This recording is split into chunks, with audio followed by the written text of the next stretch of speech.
Un réel plaisir, mesdames, messieurs, de vous retrouver sur notre plateforme Reporter Bénémonde et nous allons parler aujourd'hui économie.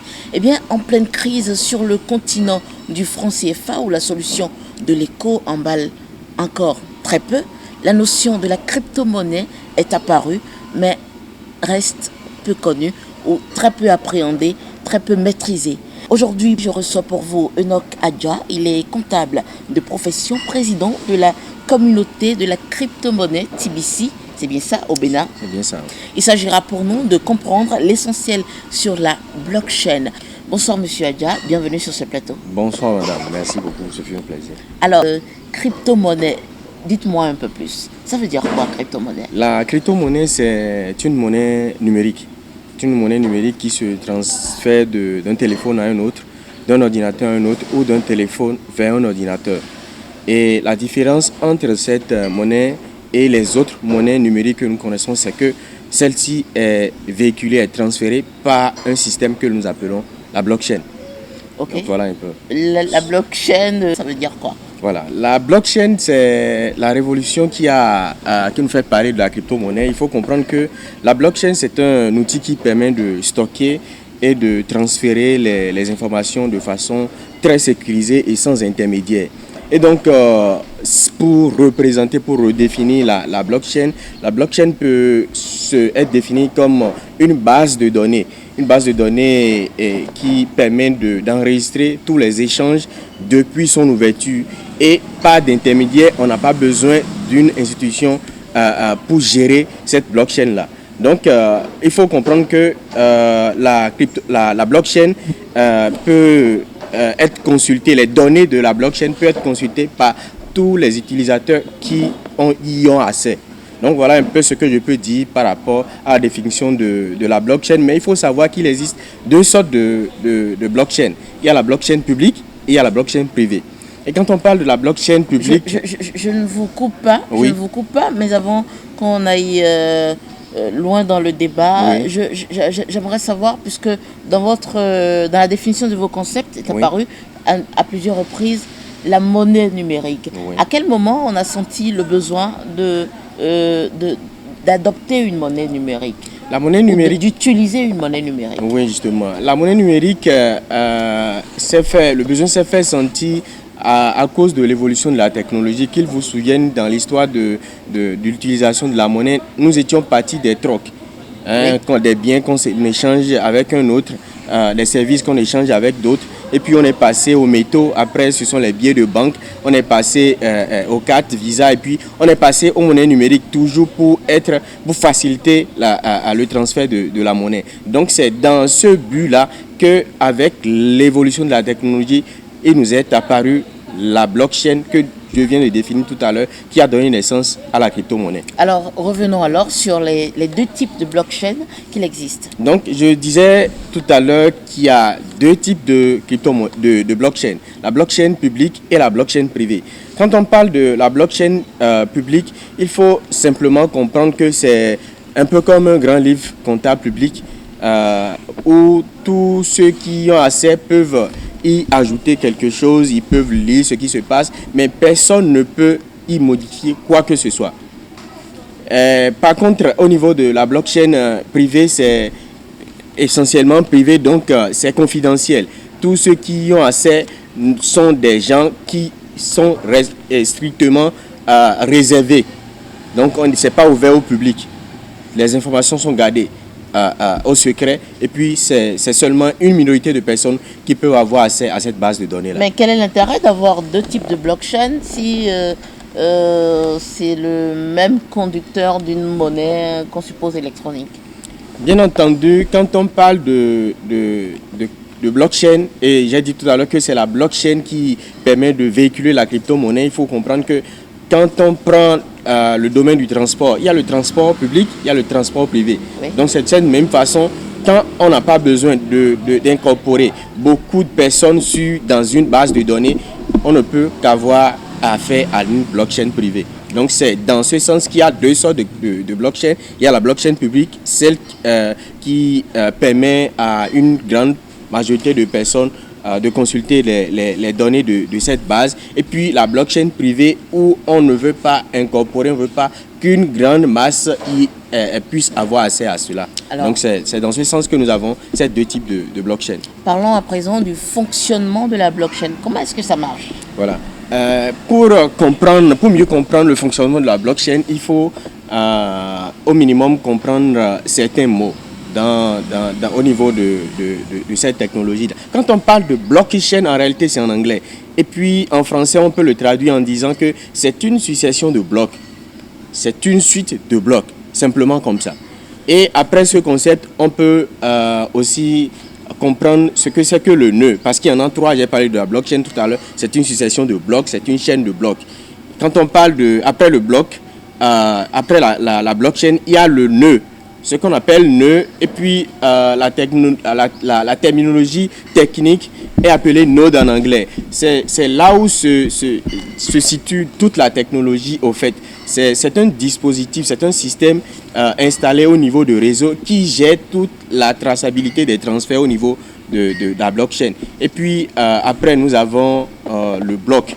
Le bloc qui est une unité, une entité qui permet de regrouper les transferts effectués à un moment donné afin d'être validés plus tard. Donc, quand on comprend ces trois thèmes, nous pouvons facilement passer au fonctionnement de la blockchain. En réalité, la blockchain, pour comprendre, je vais donner un exemple très simple. Allez-y. Je suppose un individu A qui a envie de transférer de la crypto-monnaie à un individu B. L'individu A prend son téléphone ou son ordinateur et puis il fait le transfert. Une fois le transfert effectué, le transfert n'est pas automatiquement validé. Le transfert est regroupé au sein de ce que nous appelons bloc. Et ce bloc contient toutes les informations de ce transfert-là. Et puis, c'est au nœud dont j'ai parlé tout à l'heure où se situe toute la technologie. Au fait, ce sont ces nœuds-là qui se chargent de valider le transfert par une technologie, par une méthode cryptographique. Ça dépend des blockchains. Donc, les nœuds valident la transaction et puis la transaction, ce bloc-là est apporté au niveau de la chaîne de blocs où l'individu B peut se rendre compte que son transfert, que l'individu A lui a transféré, est actuellement dans son compte. Donc, le transfert devient public. Les informations concernant ce transfert-là deviennent publiques une fois que les nœuds valident ce transfert-là, valident ce transfert qui est au niveau du bloc. Je regrette un peu, je pense qu'on aurait dû démarrer par là. Oui. Quel problème vient régler ce système de blockchain, crypto-monnaie et autres? La blockchain vient régler deux problèmes principalement. Oui. Il y en a beaucoup, mais je veux parler de deux principalement. Qu'ils vous souviennent que vers les années 2008, vers fin 2008, la blockchain a vu le jour. Et c'est dans une situation de crise économique mondiale. Et puis, quand on parle de crise économique mondiale, il faut comprendre que c'est une situation de cessation brutale où toutes les activités économiques sont ralenties brusquement. Oui. Donc, quand on parle de ralentissement de l'activité économique, on parle des prises de décision de la part des opérateurs économiques. Je rappelle qu'au niveau de la circulation, au niveau de l'évolution de l'activité économique, nous avons généralement 4 phases. Il y a la phase de l'expansion, la phase ascendante, il y a la phase de régression et puis la phase de récession, qu'on appelle vulgairement la phase de crise économique. Donc, en cette situation de crise économique, tous les opérateurs économiques ont tendance à prendre une décision, laquelle c'est de pouvoir prendre des décisions pour revenir à la situation normale. Et quand on parle de décision de la part des opérateurs économiques, ça va de soi qu'il faut que des employés perdent leur boulot, il faut qu'ils prennent un certain nombre de décisions pour réduire leur production, ainsi de suite. Donc, on parle de la réduction de la production, on parle de la réduction des échanges et puis on parle de la réduction des consommations. La crise économique vient souvent par le fait, par un crash boursier. Et qui parle de crash boursier parle de la décision de la part des autorités monétaires qui parfois ne se rendent pas totalement compte des effets que peuvent engendrer leurs décisions. Donc, c'est ça qui amène souvent la crise. Et puis, en 2008, où je disais que la blockchain est née, c'était dans cette situation. Comment est-ce qu'il faut faire pour que l'on puisse avoir un système qui pourrait ne serait-ce que aider les hommes ou totalement les remplacer, parce que l'homme parfois prend des décisions ensuite à un sentiment, ensuite à ses intérêts et tout ça là. Donc la blockchain est née dans le but de régler ce problème-là. Problème au niveau de la décision inefficace, la limite des hommes à prendre des décisions adéquates pour pouvoir pour ne pas faire couler tout le système monétaire. Et puis le second problème que je veux évoquer, c'est le problème de confiance. La blockchain vient pour régler le problème de crise de confiance dans pratiquement tous les secteurs, tous les secteurs d'activité. Donc, quand je parle du problème, le premier problème, où nous parlons de le fait de pouvoir changer ou bien remplacer les autorités qui prennent des décisions et qui nous amènent vers le gouffre, vers une crise économique. Cette blockchain est un outil au complet au fait. C'est un outil qui est programmé et qui permet de prendre des décisions. On peut programmer tout ce qu'on veut au niveau de la blockchain pour que son exécution soit plus facile. On n'aurait plus à avoir des dirigeants qui vont peut-être prendre des décisions parce qu'ils ont mal analysé une situation, ou ils veulent prendre des décisions à cause de leurs intérêts ou à cause d'une perte de valeur d'un individu. Il prend une décision et tout le monde est à terre. Donc voilà le premier problème que ça veut régler. On peut bel et bien utiliser la blockchain pour remplacer le fonctionnement de toute une banque centrale. Et puis le second problème, le problème de crise, où je dis la blockchain, c'est un système qui permet d'avoir la traçabilité indélébile de tout ce que l'on transfère. Et c'est-à-dire ceci sans délai, parce que depuis l'ouverture de la blockchain, nous pouvons avoir la traçabilité de tout ce qui a été échangé. Le système monétaire me semble quand même assez complexe pour ne pas être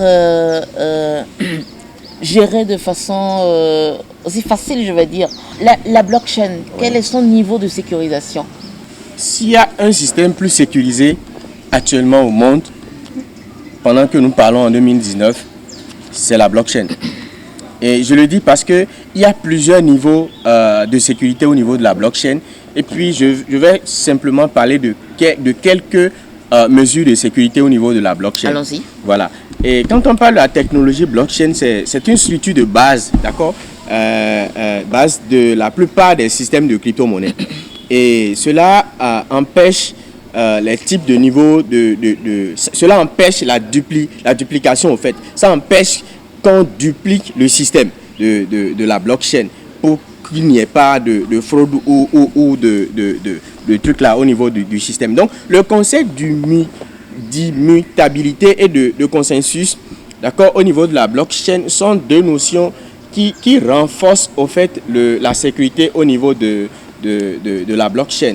Vous imaginez dans une structure ordinaire où c'est un seul individu qui est appelé à prendre une décision qui va rejaillir sur toute l'entité. Vous imaginez ce système de prise de décision à côté d'un système de prise de décision. Nous avons une chaîne de personnes qui est appelée à donner son avis avant que la décision finale ne soit prise. Donc, en gros, je vais dire, pour ne pas rentrer trop dans les thèmes techniques au niveau de la blockchain, que le principe de consensus des nœuds et d'immutabilité au niveau de la crypto-monnaie donne beaucoup plus d'assurance aux utilisateurs qui vont vouloir, ou à ceux qui n'ont pas encore adopté la blockchain, à l'adopter, parce que je n'ai pas encore vu jusqu'à présent un système aussi sécurisé que la blockchain.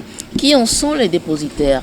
Qui sont les acteurs principaux lorsqu'on entre dans un débat de blockchain et tout? À qui on remet notre argent?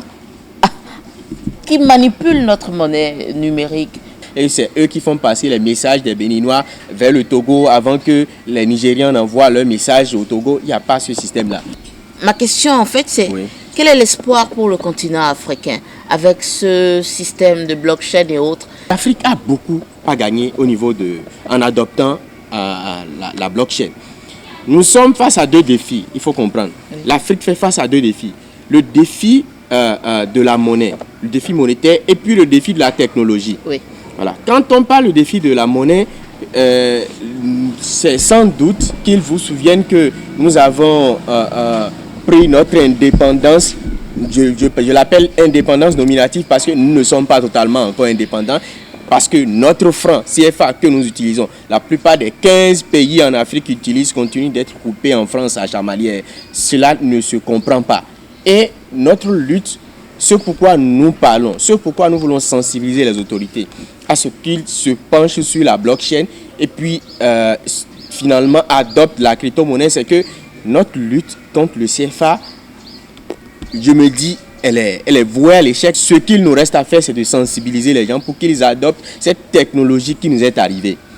La blockchain va permettre à l'Afrique de pouvoir sortir de cet esclavage dans lequel nous maintiennent toujours les pays qui nous ont entre-temps colonisés et qui ont fait un semblant de partie pendant que leurs institutions bancaires en place continuent de jouer les rôles à leur place. Donc nous allons échapper à ce système d'esclavage monétaire, et puis relever le défi de la technologie parce que la blockchain est une technologie nouvelle et nous avons beaucoup à gagner en l'adoptant. Nos autorités ont tout à gagner en prenant la décision tout de suite et maintenant d'inculquer à nos enfants la notion de la blockchain, la notion de la crypto-monnaie afin que nous puissions relever ce défi de la... Alors, mesdames, messieurs, nous allons finir cette émission, mais avant, j'aimerais, monsieur Enoch Adja, que vous revenez d'une manière ou d'une autre sur les forces et les faiblesses du système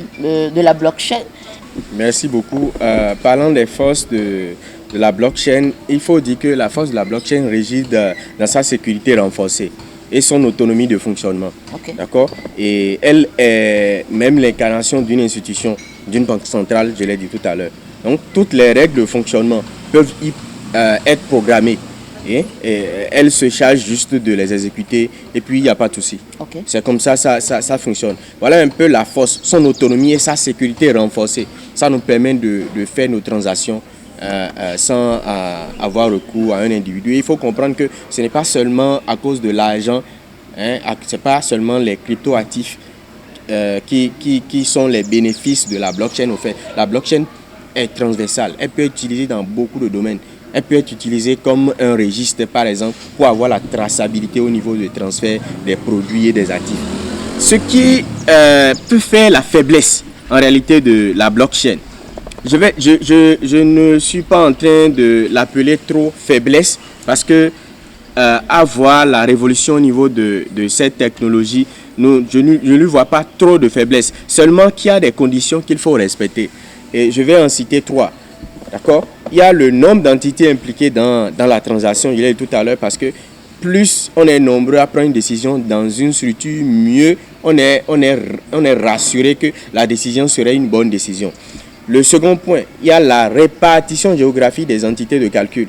Et puis enfin, je parlerai de la fiabilité du protocole de communication et des algorithmes de calcul. Donc il faut noter également que les extérieurs de la blockchain, d'accord, comme seule faiblesse que je suis en train de voir, puisque les autres, quand les techniciens veillent, il n'y a pas de souci. La seule faiblesse que je vois, c'est que les extrémités de la blockchain, il se situent les humains. Et quand je parle des humains, ce sont les hommes qui décident d'avoir accès à une base de données en ayant un identifiant, en ayant un mot de passe et puis en ayant une clé de connexion. Donc, il faut simplement que ces individus qui ont un compte sur la blockchain sécurisent leurs identifiants, sécurisent leur mot de passe et sécurisent leur clé de connexion. Et puis, un individu ne peut pas avoir accès à la base de données. Pour ceux qui pensent que la blockchain est un truc créé par les Blancs, c'est un truc qui ne peut pas permettre à ce qu'on transfère des actifs parce qu'on n'a pas quelqu'un à qui se plaindre en cas de non-validation des transferts. Moi, je veux dire que la blockchain n'est pas créée et gardant en elle l'empreinte du créateur. C'est un système décentralisé de transfert de données, très sécurisé et on n'a pas à parler on n'a pas à souffrir de non-validation d'un transfert ou autre. Donc, c'est vrai qu'une nouvelle technologie, à son arrivée, il y a beaucoup qui sont réfractaires à la nouvelle technologie, mais rassurez-vous, aujourd'hui, nous ne continuons plus à envoyer des lettres par la poste, forcément, il y a les réseaux sociaux. Aujourd'hui, nous ne sommes plus amenés à forcément porter des montres bracelets parce que nous avons nos téléphones avec lesquels nous regardons l'heure. Et puis, nous parlons aujourd'hui de décodeurs pour regarder les chaînes de télévision, puisque avant c'était des antennes que nous utilisions, on tournait pour pouvoir avoir une chaîne bien claire. Aujourd'hui, nous avons les décodeurs dans son canapé, simplement on peut actionner le décodeur et puis les chaînes sont claires. Donc, rassurez-vous que la blockchain, c'est un outil très performant, décentralisé pour nous permettre d'exploiter nos actifs. Merci beaucoup. Mesdames, Messieurs, voilà qui finit bien cette émission dans laquelle je reçois pour vous Enoch Adja, président de la communauté de la crypto-monnaie TBC au Bénin. Merci d'avoir été des nôtres. Nous nous sommes entretenus sur l'essentiel de la blockchain. C'est un système qui présente beaucoup plus de force que de faiblesse. Mesdames, Messieurs, merci d'avoir suivi cette émission. Le prochain rendez-vous portera sur la crypto-monnaie ou la libération de l'Afrique. Merci de nous avoir suivis. Prenez du plaisir avec nous en vous abonnant.